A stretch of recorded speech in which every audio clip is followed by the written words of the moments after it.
দর্শক, স্কোয়াড ঘোষণার আগে আর্জেন্টিনার স্কোয়াড ফাঁস।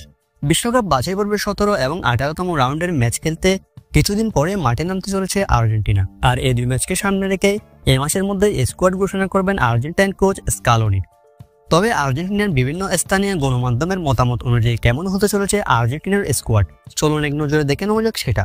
দর্শক, ভেনেজুয়েলা এবং ইকুয়েডরের বিপক্ষে সেই স্কোয়াডে গোলকিপার হিসেবে বরাবরের মতো এমি মার্টিনেজ থাকছেন।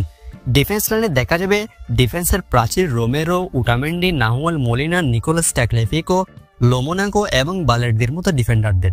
অন্যদিকে মিডফিল্ডে আসতে চলেছে চমক। এনজো ফার্নান্দেজ, অ্যালেক্সিস ম্যাকালিস্টার তারা তো থাকছেনই, সেই সাথে তাদের সাথে যুক্ত হচ্ছেন ক্লাদিও এচিভেরি, ফ্রাঙ্কো মাস্তান্তুনো এবং নিকো পাজের মতো সুপারস্টারেরা, যে ক্ষেত্রে ইয়াং খেলোয়াড়দের বেশি প্রাধান্য দিচ্ছেন আর্জেন্টাইন কোচ। সেই সাথে মিডফিল্ডে Giovani Lo Celso, Leandro Paredes, Rodrigo De পলরা থাকবেন। অন্যদিকে ইনজুরি কাটিয়ে দলে ফিরতে চলেছে উইঙ্গার গার্নাচো এবং নিকোলাস গঞ্জালেসরা। স্বাভাবিকভাবেই তারা থাকছেন আগামী দুই ম্যাচের স্কোয়াডে এবং থাকছেন Thiago Almada, Giuliano Simeone, Lionel Messi, Julian Alvarez এবং লাউতারো মার্টিনেজ। দর্শক, পাওলো দিবালা ইনজুরি থেকে এখনো পুরোপুরি সেরে ওঠেনি, যে কারণে তিনি স্কোয়াডে না থাকার সম্ভাবনা বেশি বলা চলে। তবে পাওলো দিবালা না থাকলেও মেসি, মার্টিনেজ এবং আলভারেজ তারা আছেন আক্রমণভাগে, সেই সাথে আলমাদা, গিলিয়ানো সিমিওনের মতো তারকারা আছেন। সব মিলিয়ে এইরকম একটা স্কোয়াড ঘোষণা করতে চলছে স্কালোনি কিছুদিনের মধ্যে।